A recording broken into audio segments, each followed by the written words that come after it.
Seahawks, and welcome back to Seahawks Central News. I'm Garrett Wishon. And I'm Boyce Rucker. Today we're interviewing students about how their college experience is going with the pandemic.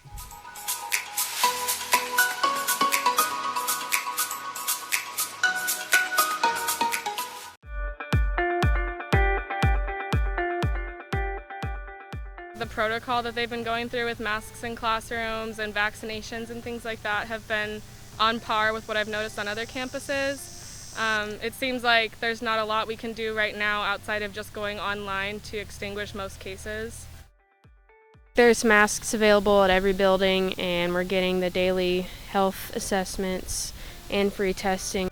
I feel like there's a lot more precautions that could be taken. I feel a lot of students inside don't really take the mask mandate very seriously.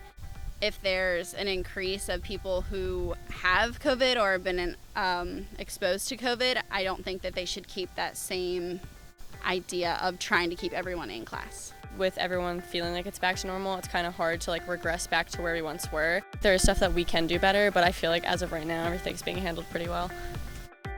I would say they've done pretty well. I know it's stressful because you've got to have this balance of making people mask up, testing, and just generally, how do you have an in-person experience with a disease that's still raging? And so overall, credit to UNCW for doing the best they can with what they have. I don't think no matter what they do, they're going to get it quite right, but that's not their fault. That's just the nature of the disease and a pandemic.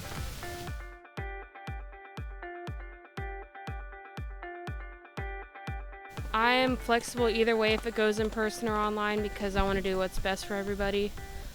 It's not impossible that it would go online, you know. See, I had 40-something kids in one class, and professors ain't supposed to tell us if our classmates get infections, but when half the class disappeared, the guy told us 20 of them had corona. So I certainly wouldn't mind, you feel me, on that class safe, or being in close contact with them, just putting that online for a couple of weeks until they all get better, something like that, just more common sense precautions, which to my mind the university ain't currently undertaking just because of stuff like that. I'd rather them stay in person, but if we need to go online, then it's necessary. I mean, yeah, that's always what you're afraid of, but again, it's kind of expected when you have a bunch of kids that have not lived together or been in the same area for a long time come back, and then telling them to sit still when you're living near the beach or there's a bunch of activities to do. It's kind of hard to just be hey, stay in your dorm when you have all these things to do. With everything going on in the world right now, everybody keep your head up, keep going, keep chugging along. At the end of every dark night, there's a bright day, and keep rolling, because that's all we can do.